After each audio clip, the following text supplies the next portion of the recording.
Hey, everybody, welcome to Love and Reload, the voice of the relocation industry. I am your host, Ben Cross, and I am so blessed and honored to be here today with two amazing people from Interim Homes. We've got Cecere and Phil Leonard. How are you doing today?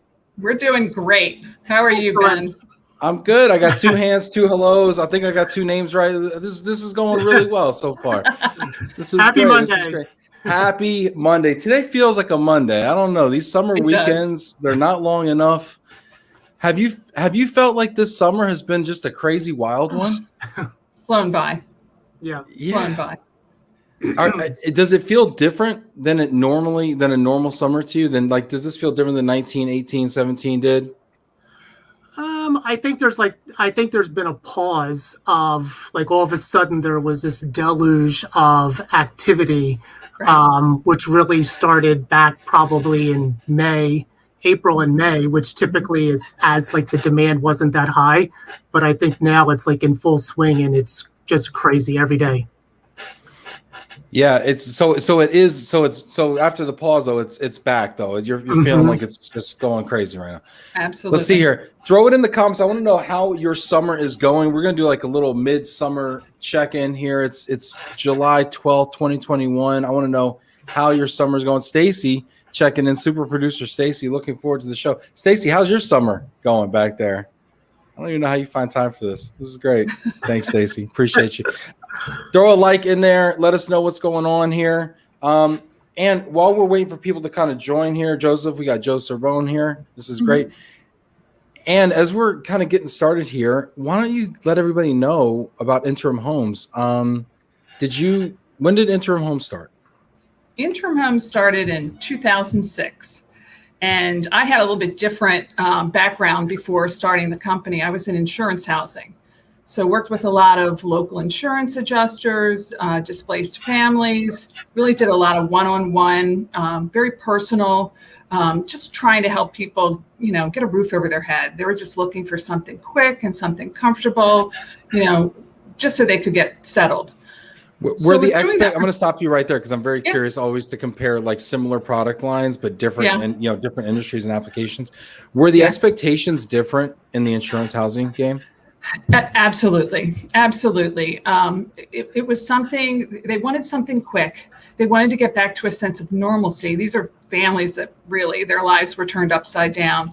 So, you could offer something, as long as it was close by and it fit their family needs. They knew that it was just temporary while their house was being, renovated and restored and back to, where they could reoccupy. So it was really providing that service, and people were just so thankful. But the insurance housing industry changed a lot. A lot of national players came onto the scene in the early 2000s. So in 2006, I knew that we had to, be more diverse, and I wasn't going to keep pursuing just that one avenue, that one lane. So Interim Homes was born, spun that out, and started working with local realtors. I wanted to be in the same geographic footprint. So, we're the whole DMV, in case you didn't know where we were. We're in Maryland, Delaware, Virginia, DC, Pennsylvania. So I was looking for something that I could stay in that same location. I was lucky enough to make some great connections with corporations and as I said, local realtors. But one area also that we focused on was medical housing. And we worked with a lot of international patients coming into Johns Hopkins. So it was, again, kind of the same feel of helping people in time of crisis. Here were people that, had cultural differences. They just wanted to get settled and take care of, family members that had a medical crisis. And so it's that same kind of feel and vibe that we could, get a sense of really helping, people with their housing as an answer and as a way to, solve their problems. What about corporate housing was attractive to you when you were doing insurance housing? What about corporate housing was so attractive? Because, it's funny. We talk to corporate housing providers now, and you get very, different takes on the market and where it's at today. So what was attractive then? And I'd love to hear your thoughts kind of today on the market. Well, I think it was more of a need to be diverse. as a business owner, you owe it to your employees, you owe it to the company to, not have all your eggs in one basket. So you're looking at multiple pockets of, who's a good resource for temp housing in general. But I'm a Baltimore girl, and I love our city, and that's where my roots were. And there's some great corporations, great businesses that are headquartered, and I wanted to be able to provide that same, great housing to them as well. And that's how it just sort of, Nice. came to be.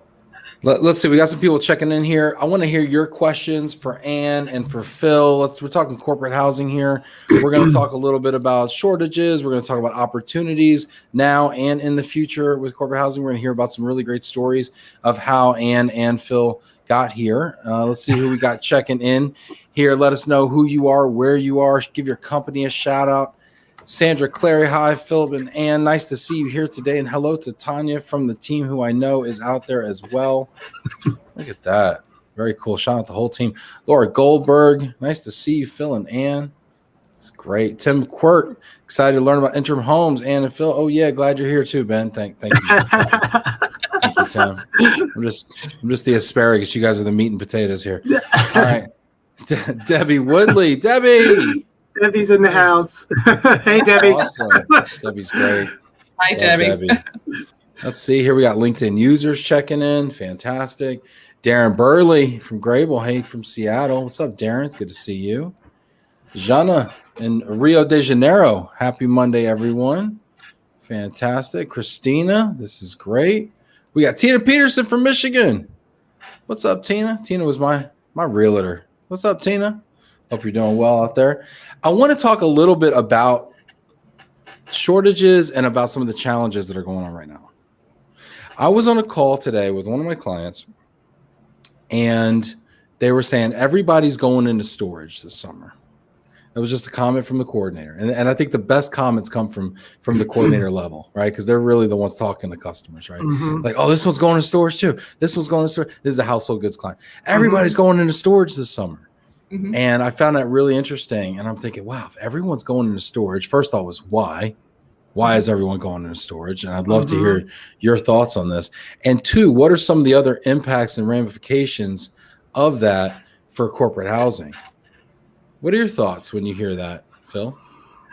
Well, I think it's a trickle-down effect. I mean, when you look at somebody's move and, where does it originate and then where they're going, there's so many pieces of that puzzle that, need to be solved.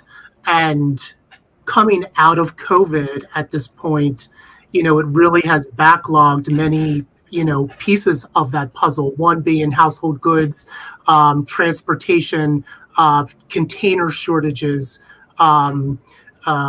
people waiting to sell their house. And then when you come to the other side of it, where the temp living piece, where we come in, you tend to have, limited availability with your inventory just because of the huge surge that we've had, which is usually very atypical. I mean, we get a summer surge, but usually we're able to manage the spike and the low end. But now there just seems to be a steady demand, if you will, and it's what it's doing is just causing a backlog. So from the supply chain, it's affecting all pieces of it. Do you see folks wanting to stay in temp housing longer than normal because they can't find a home or something else happens? Well, I was going to say, I don't know if they want to stay. They probably need to stay. Well, they probably love your places, Ann. I'm sure they want to stay. I said that I'm sure they want to stay in interim longer. Absolutely. I'm sure they love your places. But I do see that as being an issue because the housing just isn't there. I mean, there's bidding wars on real estate, and that affects inventory in general, even long-term rentals. Where a corporate company like Interim Homes is trying to get inventory. Well, properties are already maxed out. They've got an influx of just regular renters that are coming in because they can't buy. So it's really tight right now, and we're just trying to react. I consider Phil a great negotiator, but you can be the best negotiator, in the world, but if it's not there, it's not there. It's just not there. Yeah. It's tough. Phil, what are you hearing when you're having these conversations? I mean, we're all kind of in the same boat, but maybe give our corporate and our RMC folks kind of a sense of the frontline situation when it comes to capacity at these buildings that you probably have phenomenal relationships with. But to Anne's point, if it's not there, it's not there. I mean, what are you seeing out there? So, to Anne's point about, there's inventory caps to suppliers like us. So when you talk about all the big players in the market, we're going back to these, whether it's a regional player or a national player, and trying to negotiate, longer term leases. But what's happened is that COVID has caused some ambiguity of them kind of putting themselves back into, we'll let this, 2 or 3 providers come into our building and take X amount of units. They're very hesitant at this point because they look at it as we're high risk. So what that does, it puts us in a position of, we in turn, if we negotiate to actually get the inventory, then you have additional fees, you've got higher premiums, then they'll put on a corporate rate or a corporate premium. And then what that does is in turn goes back to the customer, and then the price goes up. Are you also seeing a reluctance? Like, are you seeing a difference in terms of maybe the length of stay, whereas in the past maybe you were able to negotiate shorter stays? I mean, has that been impacted? Well, I think the 3-month and 6-month leases are hard to find. They do want the 12-month commitment, but if they do the shorter term, they're like, again, it goes back to the fees and premiums, which are then added on. But we try to look at outside of our standard, like we have a repertoire of people that we get inventory from, or providers on the multifamily side. So for us, it's like new construction. Where are the lease ups? We'll look at, say, an A- property or B+ property that's been well maintained by a reputable multifamily operator. So those are just some of the things. I came from the multifamily side, so I'm pulling every card out of my Rolodex to, leverage when we need, when we need something. Yeah, this is really, really interesting to hear. And we have people checking in here, and I'd love to hear your thoughts too, especially if you're in the corporate housing business. I'd love to hear what you're seeing out there as well. And I'd love to hear your questions for Anne and Phil. Valerie McKenzie, there's one checking in. Hi there, Interim Deluxe Suites checking in.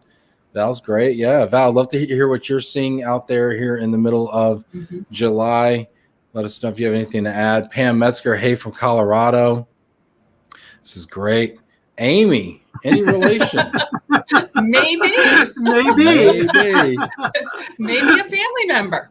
Maybe. Nice. That's great. I want to talk about family, and they say mixing family with business is a bad idea, but I'd love to hear your thoughts on how to do it and manage it. Oh, she said, hey, Amy, earmuffs. All right. Tanya's checking in, loving it from Virginia, Interim Homes. This is great. Melissa Mitchell. Hi, Phil. Loving this discussion. Hey, Melissa. How are you, my friend? There you go. See, Tanya, Ann, and Phil are being modest. They are growing like wildfire. No one else in our region. One of so few left with direct inventory. Go team. Yay. What is the key to thriving right now? What is the key? I look at 2 things. I've always been one of my big mantras is controlled growth. So not taking on too much, always being very, strategic in areas where we take inventory and keeping core inventory. I think that's really, really key.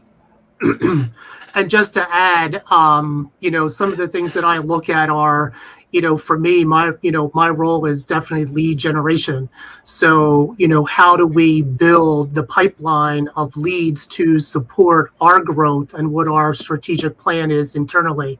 So we may be centralized, if you will, in the Mid-Atlantic when it comes to core inventory, but we have opportunity to expand nationally with certain customers of ours, plus also to leverage our supplier partnerships to actually expand in addition to key cities that we've recognized over the past year that we need to build inventory. So to Ann's point about controlled growth, i.e., let's look at Reston, Virginia, and say, what are the leads that are flowing in here, and how can we sustain 5 units, 10 units, and it's worked really well. Right. Yeah. The second piece of my, philosophy is diversification, and it can be diversification in, even just properties within the same area. I'm not going to have them all in one building.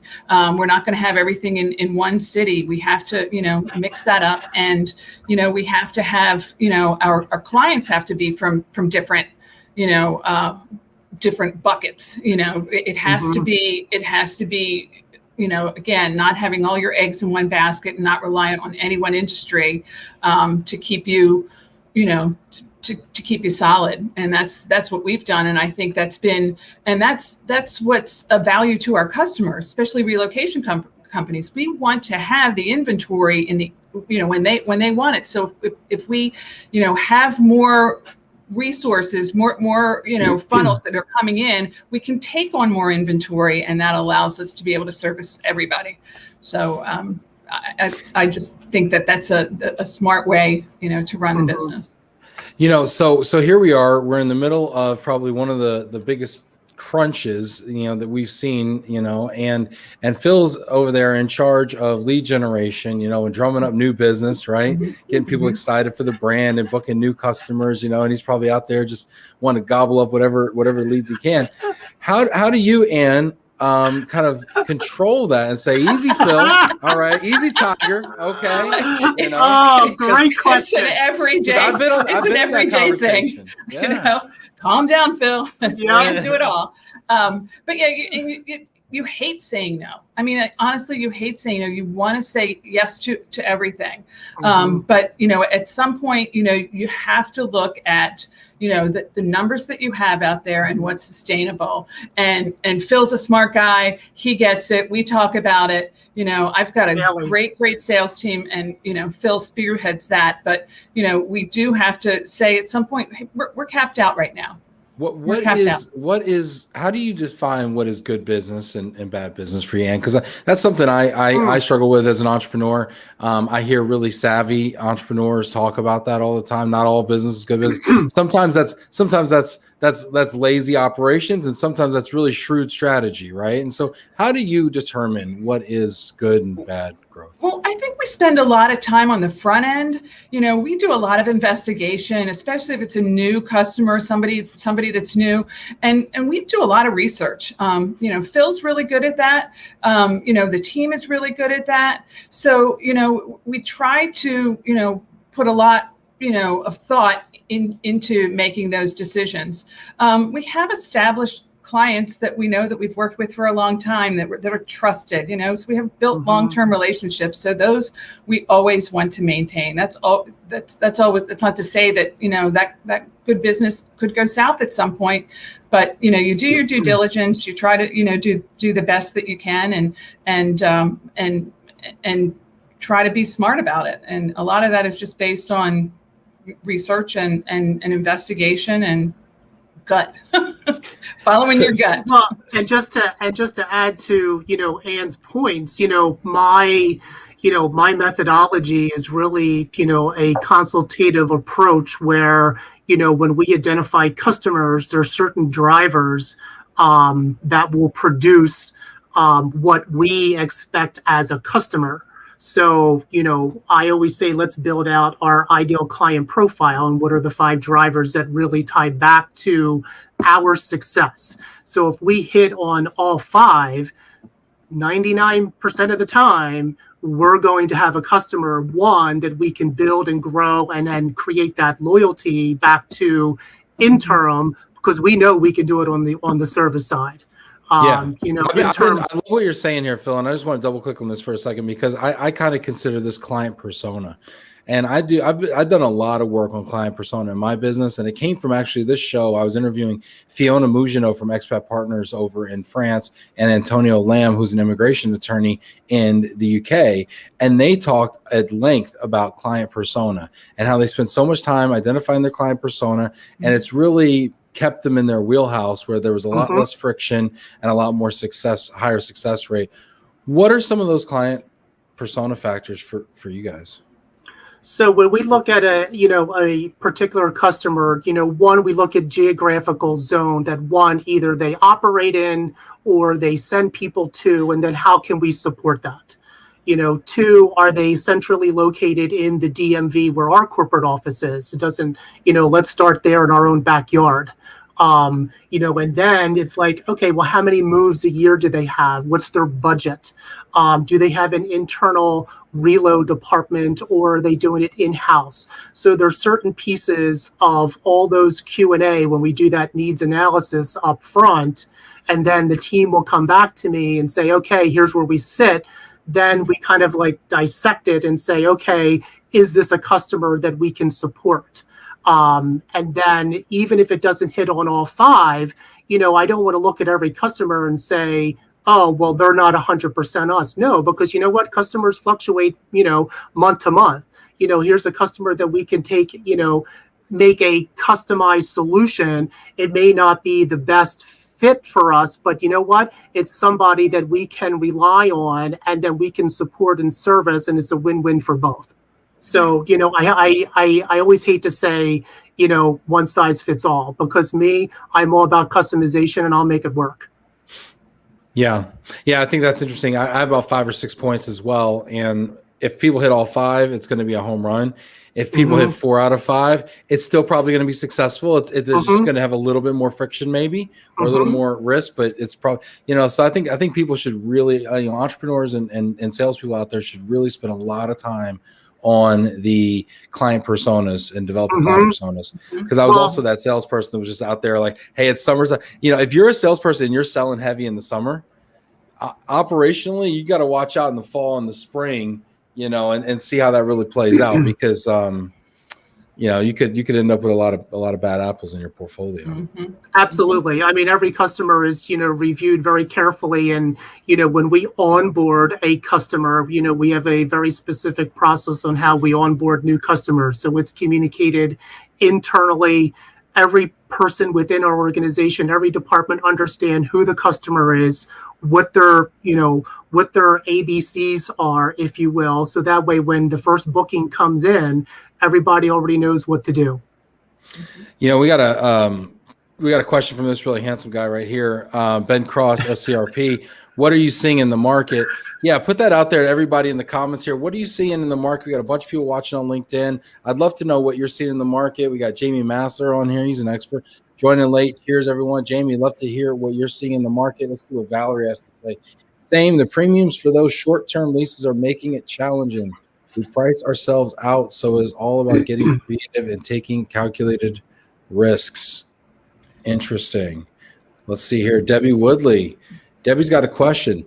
Do you find clients are getting the message? Confirm now, don't wait, and don't source options if you're not ready to book. Are clients getting the message or not? We're trying to drill that down daily. And, we don't want to sound, like we're being, too aggressive, but it's reality. Debbie strikes a really, important point. We have waiting lists for, available, our available inventory. So when we say to a client who's a good client, we say, we need an answer by noon, or we have to release it, or we understand that, your, transferees overseas, do you think we can get an answer within 24 hours? I mean, it's that tight. And Mhm. especially if we have the opportunity to be taking on something brand new with a property, the properties aren't, we used to, as I said, Phil being a great negotiator, we just can't get the properties to commit to holding things for us like they used to. Oh, Yeah. it's Interim Homes. We know them, they're going to come through for us. They're good for it. They let it go. What are those holding periods? Give me an example. What did it used to be? What is it now? Just give me an example. We would have, oh, can you hold it through the weekend? And this is on a Thursday. Now it's, Hours. less than 24 hours. Hours. Maybe overnight. But if I don't have something from you in my inbox by the time I check in at 9 a.m. tomorrow morning, I'm going to have to let it go.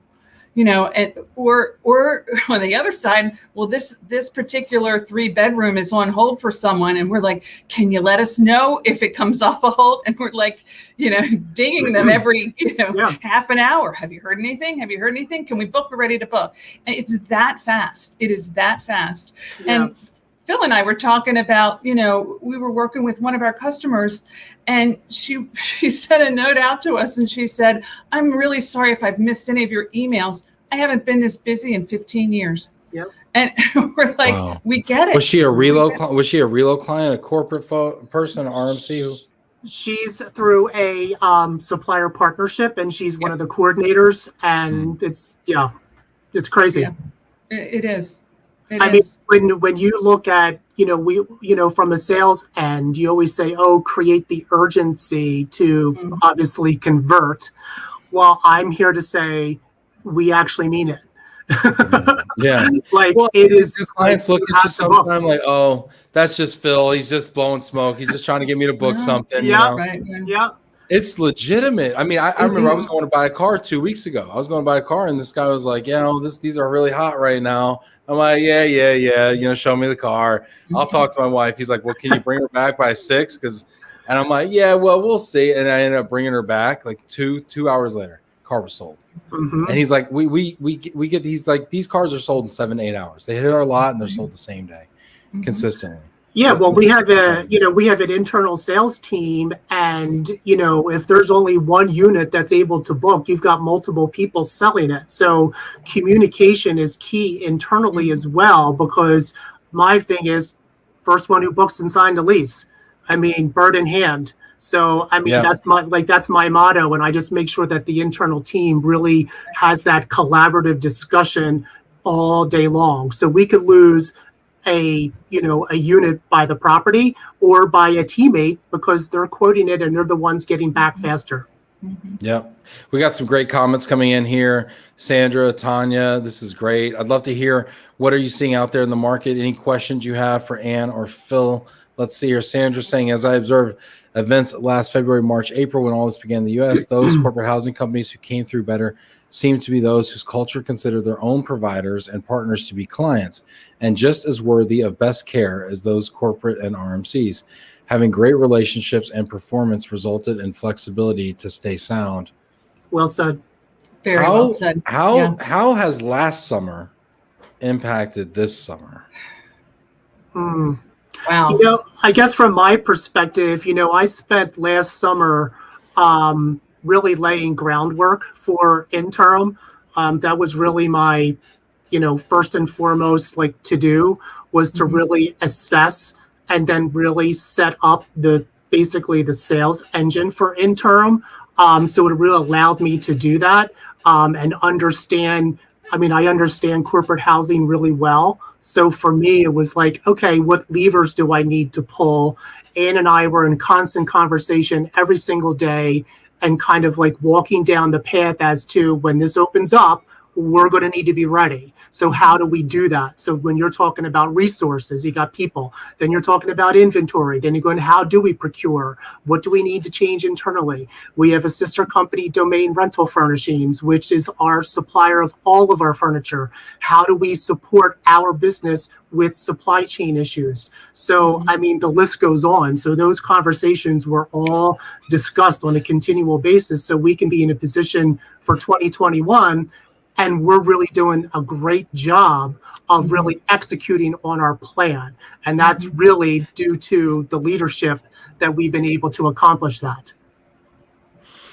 Yeah, so such an interesting conundrum to go from the sleepiest summer to Right. the craziest summer. I mean, you go from being like dead sleep to mid-season form, somebody waking you up telling you your house is on fire.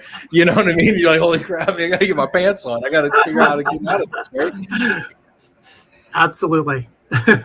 And how do you we got some great comments coming in. I'm gonna get some of these comments and questions here, but Ann, just as a leader, as the president of the company, how do you go from being asleep to a full sprint like that? Well, I wouldn't say that we were completely asleep, and part of that again was my theory of diversification. We do a lot of federal government business. You know, we're lucky in that, you know, we've had our GSA contract since 2012, and by having federal business, and we're also one of 3 vendors on a very large State Department contract. So a lot of government personnel, had to shelter in place. So we had that, we had that, at our core. While the corporate business, changed and really, was non-existent, for a while, we were able to reduce, I guess, inventory in certain areas and pick that back up. We do have great relationships with property management companies, so we were afforded that. But, as you say, the difference between last summer and this summer, now with the resurgence, getting some of that inventory back, we were talking about the short-term leases, the 3 months and the 6 months. Well, that's non-existent. So now we're having to make decisions about taking long-term inventory and coming into typically the seasonality of, relocation is that, third quarter, fourth quarter, or fourth quarter, first quarter are really slow, but we need to ramp up and take more inventory. So we have that spring of 2022. So we're not able to give a lot of, inventory back, when things die down. We're going to have to keep that. So we have something to sell in the spring. So it's just kind of changed our whole model and the way we go about things. We think again, I pride myself on making good, sound decisions and not overextending ourselves. So it allows us some flexibility. So if things do, get a little slow, we're hopeful that the things we're hearing that fourth quarter is going to be strong. But if they do get a little slow, that we're well prepared to weather the storm and make it through on the other end. We've done it so far. So I have full confidence, in the team and our clients to carry us through. Wonderful. Let's see here. We got some great comments coming in. Keep these comments coming in. Hit that like button if you haven't done so already. Please throw a little love out there to the DMV there, to Ann and Phil. Let's see. Richard says, London calling. Looking forward to listening to another great show. Great guest. Thank you, Richard. I appreciate it. When I'm in London, we got to get together. Hey, London. Love it. Sorry for your loss too, Richard, and all the Brits out there who choked on the PKs. Francine Dresty, hopping into the conversation late. The holding period doesn't really exist anymore. We push hard to get the property to hold for us for 24 hours, depending on the property and part of the country. They may not. Prior to the pandemic, our great relationship properties would hold units for us for up to a week. Yep. Oh my goodness. Yep. Wow.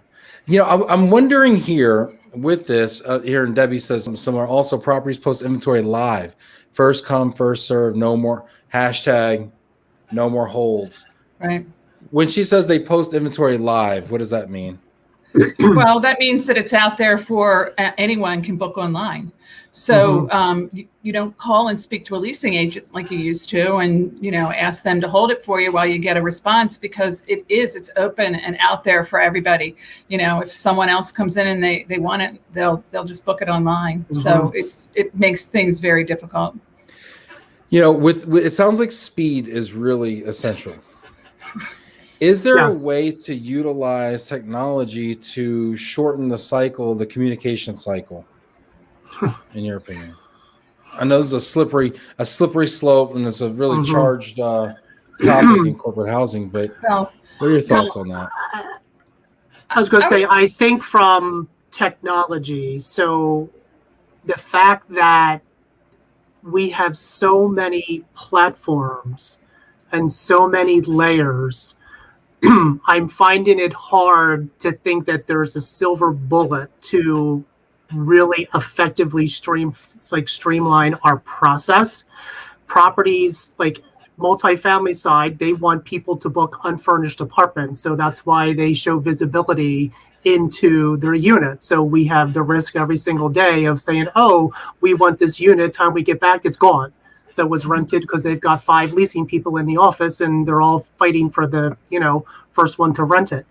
So I don't really believe that there's a silver bullet to say, oh, this is the easiest way to, I guess, expedite a booking. I think it's part of education.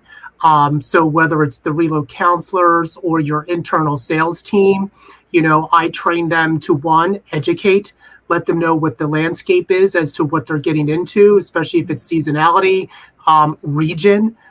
We break all of our inventory down by zones. So, for us, it's like, okay, where are they booking? If they're booking into Baltimore downtown, all right, just lay the expectation out. Interesting. Let's see. We got some other comments coming in here. Apparently, Richard. yeah, apparently that was a low blow. Sorry. Yeah. Elizabeth says, "I'm so sorry, Richard. I was cheering for you. Yeah, Richard, I'm sorry too. I apologize, but it was low of me."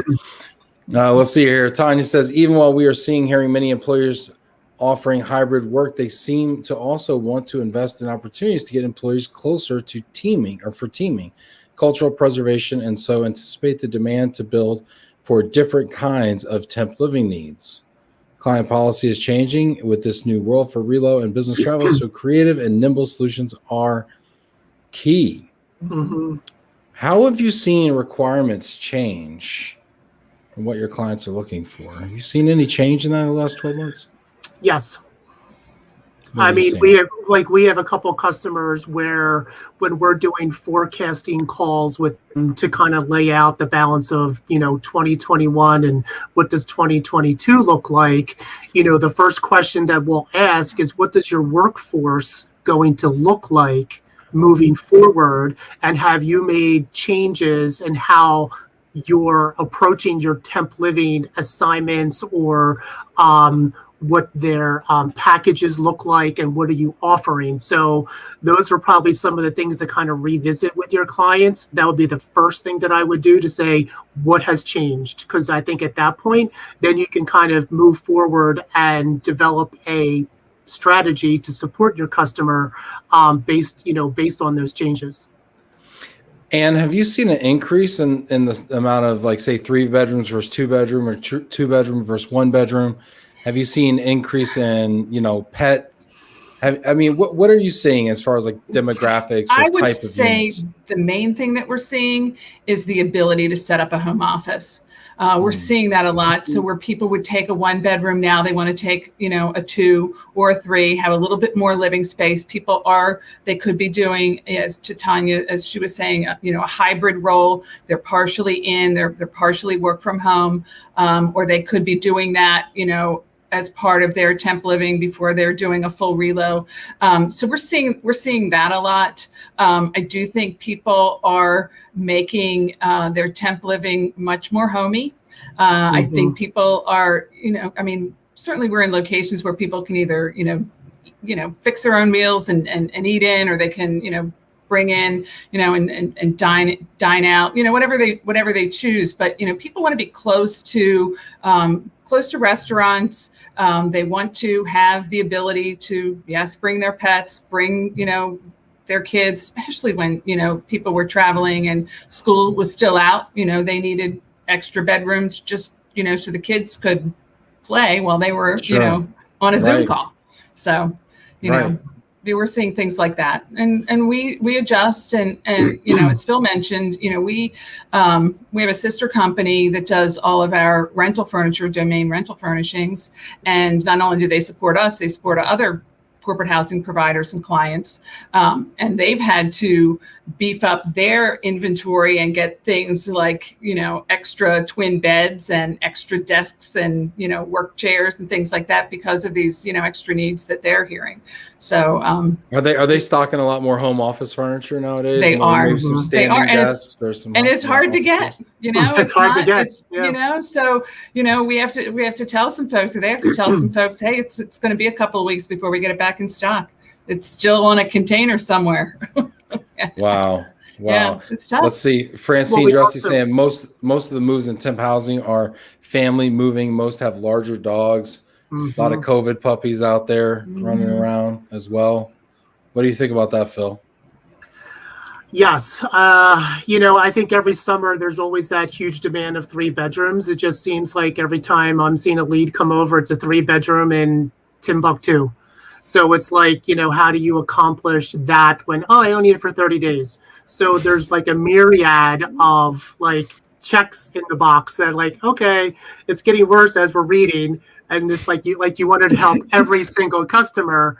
So that's why, I think we do a really good job, not only with just sourcing our own inventory, but really relying on our supplier partnerships, across the nation. We have great relationships that we support each other, and, when we're in need. So, that's something I think we pride ourselves in, is to execute and making sure that the service and the accountability is on us, but making sure those partnerships are having that same message, as far as to our customers. Because it's all about the customer. That's really, what we're trying to do is come up and solve a problem. And so we always believe in the leave no stone unturned. We look for everything that's out there in terms of, being able to provide what's going to at least get them by for that, 30, 45, 60 days. So. Yeah, everybody seems to agree with you, Phil, there. Right on, Phil. Everybody's saying, let's see what Jamie's got another one here. A lot more balcony and parking requests. Parking's a nightmare. Parking is just a nightmare all around, especially you get into the city centers and stuff like that. There's just additional costs. Buildings are not having as much parking as they used to, or they're definitely upcharging, or it's all the a la carte charges that, we have to, as a supplier, have to kind of bake into our pricing out the door. So, from the RMC and, all of them understanding what that cost template looks like now. I remember back in the day, building cost templates, and it's crazy. Fast forward 15, 20 years, I'm like, wow. Things have changed. Yeah. And the new properties have really stepped it up too, in terms of amenities. They're the common spaces, when, talking about balcony, there's whole floors that have, living gardens. They have, pools and movie theaters, outdoor movie theaters, grilling areas. So they're really trying to, add as many features to make it, as welcoming and as, that's just going to help anybody find exactly what they're looking for. You think of everything. It looks like the meeting of the Phil fan club let out, and now everybody's on the program here. Melissa Mitchell is right on Phil. Jeff is, hey, Phil. Hey, Jeff. Everybody's loving Phil. I don't know where my peeps are. Peeps. I don't know. Here's a question. Here's a question for you, Ann. All right. Okay. Here's a tough one coming from across the pond. They're still reeling from an epic loss, and so Richard says, what's the strangest new trend in guest requirements, please? Tough question, I guess. I haven't seen anything that's that unusual. Have you, Phil? I can't think of anything that's, I thought I've seen everything, so there's nothing that really stands out to me, like when it comes over for requests. Right. No, I mean, we get multiple pets. You were talking about pets. We get, a lot of pets, big pets that where we have, breed restrictions. That's really hard, to satisfy. But, other than that, we haven't seen anything, I don't think that's that unusual. No. Sorry, Richard. Let me ask you. Oh, here's Jamie saying DoorDash. He's wanting DoorDash now. Yeah. Let's see here. Tony, she's balancing the fandom. Tony. And Tony, hi. Hi, Tony. On the West Coast. Yeah. Elizabeth saying, love what you said, and it's all about the customer. So true. That's the way to run a business. Let me ask you though about these 2-bedroom, more about the 3 bedrooms. Mm-hmm. 3 bedrooms are a little harder to source. Mm-hmm. And we know that apartment buildings don't spring up overnight, although they are building them quickly, but they don't spring up overnight. Mm-hmm. Is the 3-bedroom apartment a long-term trend? Well, two questions, but the first is the 3-bedroom apartment a long-term trend? And Phil, I guess from my perspective, spent a lot of years on the multifamily side, and building buildings and lease ups. 3 bedrooms are typically when we were always laying out like what's the unit types on properties. 3 bedrooms were always very conservative.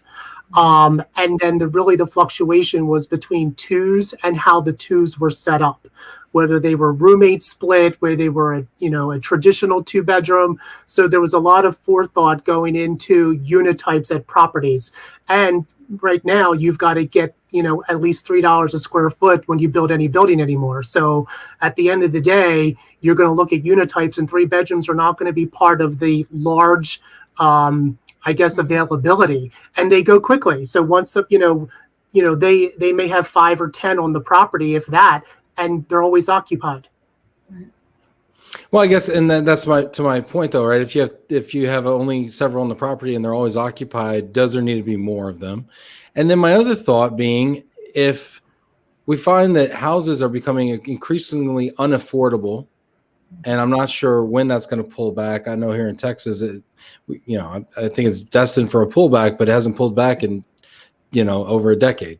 So if these other markets just continue to escalate with housing prices, are we going to see more people electing to rent? Are they going to stay in apartments more often as the rental homes are also unaffordable or unavailable? And are we going to see more families who are, we talk, I'm a millennial, right? I'm a late borderline millennial, right? But millennials, have preferred to rent. Now that may be changing, but it may not, right? They may decide to raise families in apartments, right? Affluent millennials may decide to raise families in apartments due to walkability and other things. So I guess my question is this going to be a long-term issue for our industry, finding 3-bedroom and larger homes to provide for relocating professionals? And does it turn into something where you start seeing a lot more houses for rent versus apartments?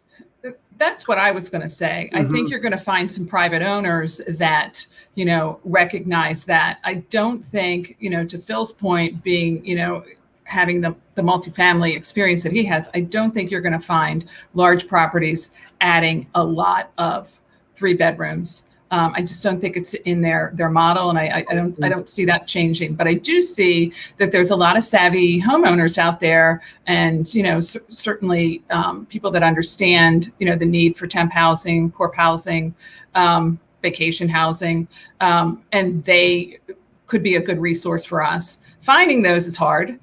We've found some over the years and maintained good relationships with private owners, but now everybody's selling their rentals, to the bidding wars that are going out there in the real estate world. So it is really tough. It is hard to help families in those situations, but I don't think it's going to be on the multifamily side. I really don't.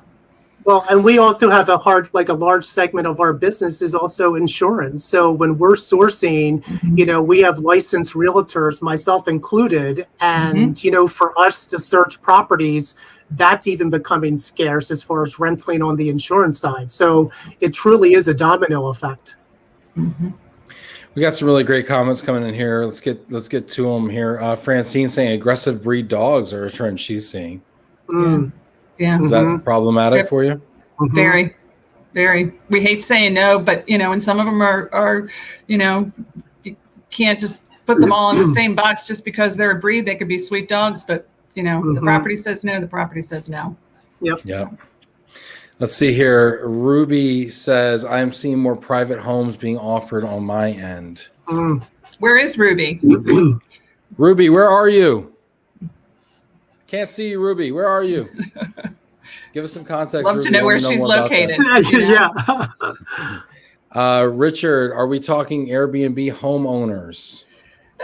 Sometimes, but some Airbnb homeowners, they really push the rate super high for a daily or a weekend stay. So a lot of times that just becomes cost prohibitive. In the temp housing world, they don't want month-long rentals. They want the 3 nights. Mm-hmm. It's just the way they work. We've located Ruby. She's in San Diego. Good to know. Good Yes. to know, Ruby. Thank you. There you go. All right, wonderful. I did want to ask you. So it's such an odd time right now in the corporate housing business, and this is looks like 15 years now for Interim Homes. Ann. Yep. And Phil, what do you see as the opportunity in this space? Where it's being disrupted. There's a lot of change going on. Some people say they wish it was like the good old days.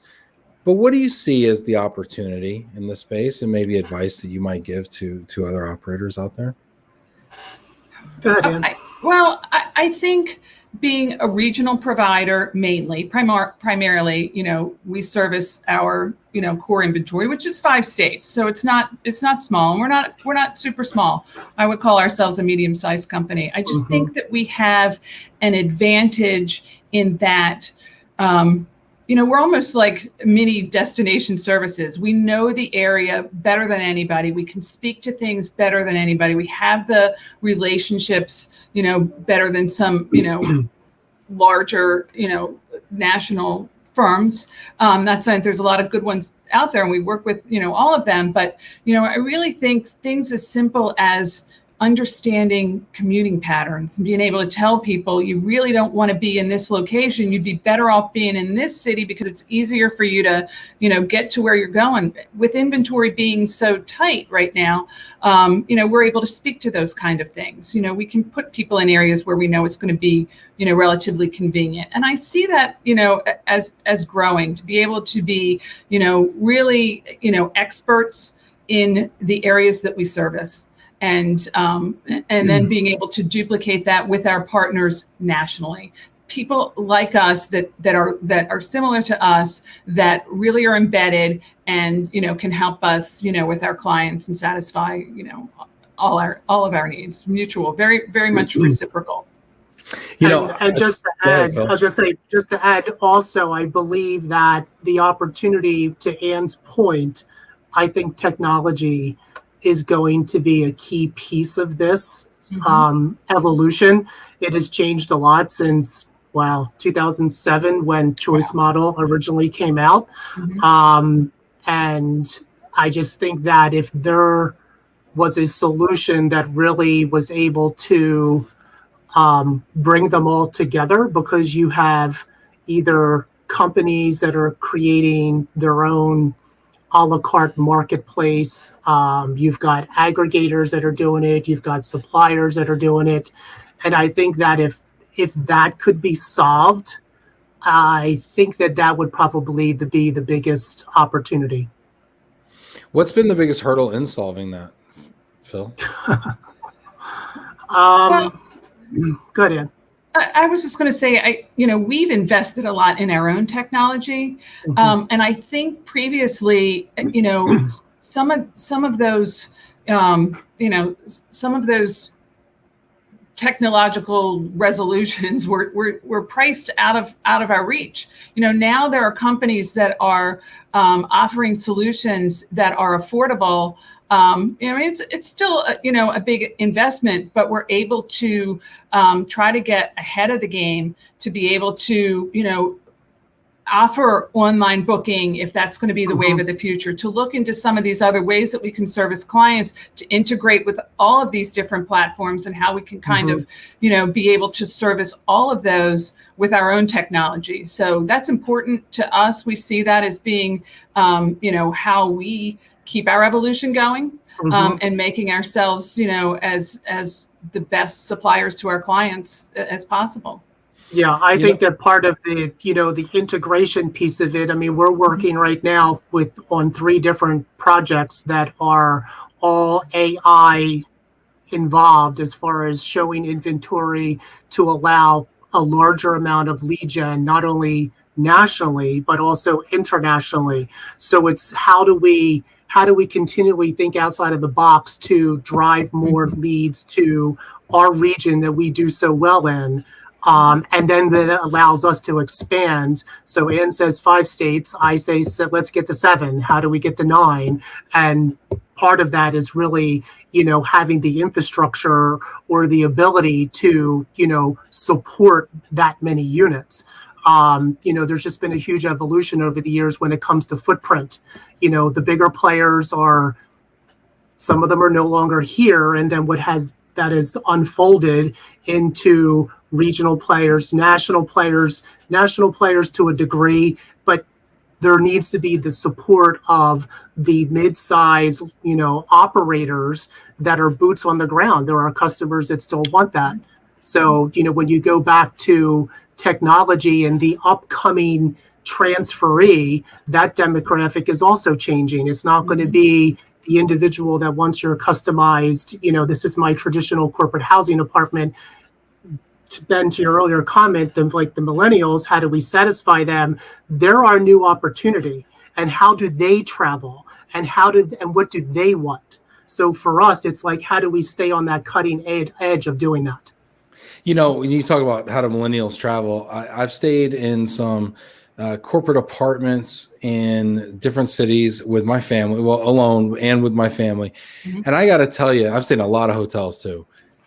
And the corporate apartment is by far, in my opinion, the best experience in travel.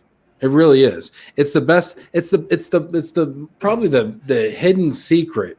The best kept secret in travel is corporate apartments. Mm-hmm. I mean, if you compare for a similar price in an urban area, in a downtown area, having a Hilton versus a 1 or 2 bedroom apartment. Mm-hmm. With a full kitchen and a view of the downtown, you just can't beat it. And I guess I would ask, since I know that diversification has been a strategy for Interim Homes, do you see that being a market that you're either in now or that you want to get into more? Well, certainly, your name is out there and you can advertise to the general population. So anyone that's looking for, they talk about the gig economy. If anybody is looking for, that might not be associated with a business. They might just be an individual that freelances or, wants to try someplace new. So to be able to offer the corporate apartment as an experience for them, as you say, that's what we, that's what we offer. And I think, as I said, with these properties, recognizing that people want amenities, it's a win-win all the way around. Mm-hmm. And I think there's still that huge opportunity from the sales end to educate customers, because there's a lot of customers that don't know what corporate housing is. And that's the beauty of what we do. It's so niche that there's thousands and thousands of people that don't know what we do and what it is. Right. Yeah, I would tend to agree. Well, hey, this has been really informative. Want to have some fun? Yeah. Absolutely. All right, let's do it. Y'all got a top 5 today? We do. I do. And Phil does. Yeah. Okay. So it sounds like we got 2. It sounds like we got 2 top 5s. So that's a 5 plus 5. Tiny saying agreed. Yes, best kept secret. Travelers still don't think of service departments, at least here in the U.S.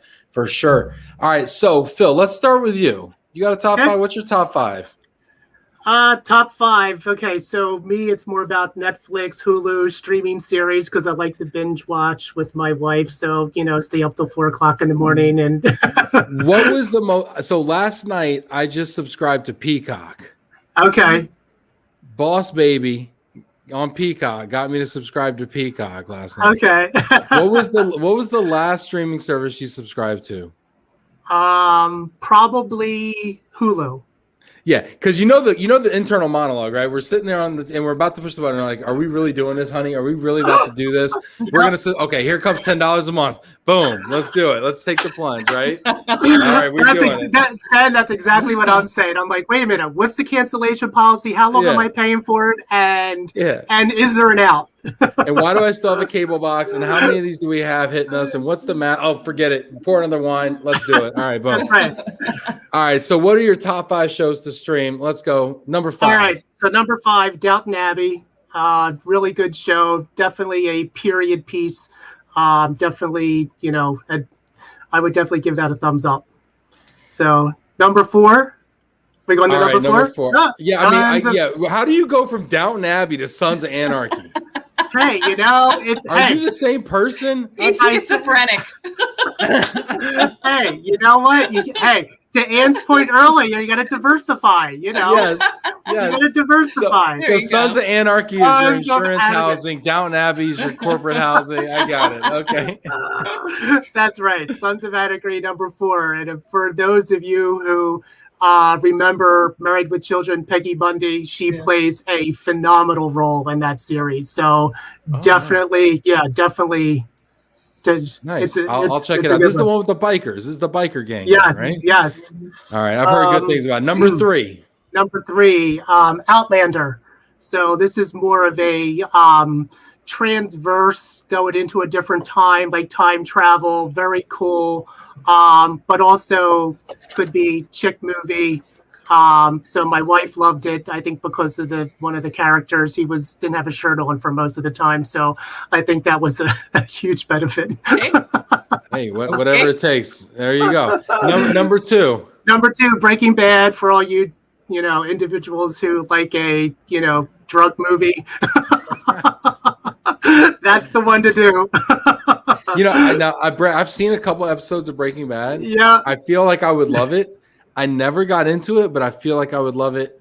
I'll have to. Well, Bryan Cranston is phenomenal, and he's in several. Yeah, he's in several series, and there was another one, Your Honor, which he plays 2 different types of roles, but he was phenomenal in Breaking Bad. That's great. That's great. Yeah. Elizabeth loves Outlander. Tony loves Outlander. Look at this. We got an Outlander click over here. That's great. Yeah, I need to watch it. Yeah. Okay. And then my number 1 is Game of Thrones. Game of Thrones. Yeah. GOT. This is another show. I've not watched one episode of Game of Thrones. Me either. Okay, you have to. A lot of beheadings, a lot of blood. Okay. Oh my gosh! He seems so mild mannered, and I mean, I feel like. And I was gonna say, and knows I'm not. We're gonna have to run that background check again, and I don't know. I'm just kidding. Okay. I'm just kidding. We all did stuff when we were teenagers. All right, all right, Ann. All right, let's go here. Ann, are you? Okay. People. By the way, people are just loving your top 5 here. Matthew over here. This is so funny. This is great. Francine's over here. Andrea's helping me with my peacock prediction. Yep. This is great. Okay, we got one follow-up question from Matthew. Phil, who was your favorite Game of Thrones character? Oh my God. What's her name? The one. God, I forget her name. She was the woman who had the dragons. Here we go. Okay, okay, there we go. Could be any one of them, I'm thinking. Yeah. I think so too. All right, here we go. All right, so Ann, yes, you're gonna give us some wisdom here, some food for the soul. I don't know how wise it is. Most of these I've taken from other sources. I love quotes. I love quotes. I do. I love them. I do. And, sometimes it could just be inspiration for me. And other times people come in my office all the time and look at my dry erase board. And so, I like to, change it up sometimes, but I've been doing it for years. So these are the top 5 quotes I've written on my dry erase board in my office. I love what you're saying too. Some of these are just for you because I write stuff like when I do my posts on LinkedIn, like, or quotes or what, it's for me.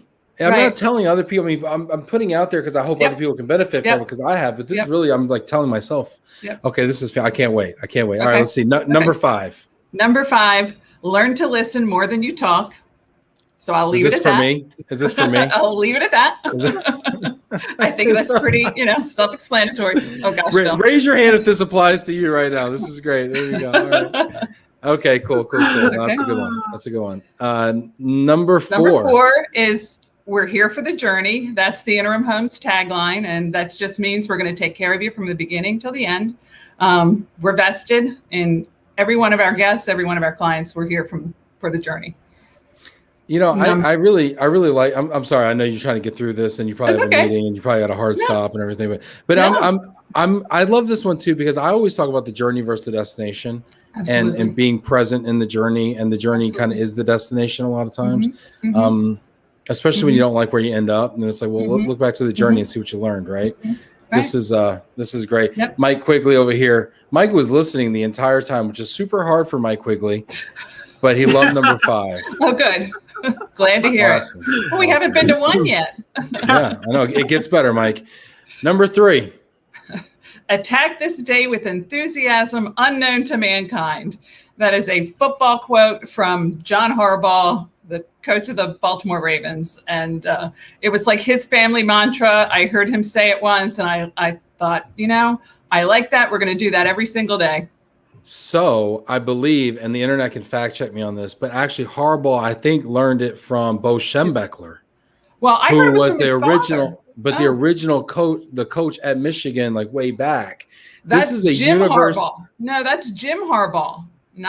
He's the Michigan coach. John Harbaugh is the Baltimore Ravens coach. The brothers. The brothers. Don't get me on football.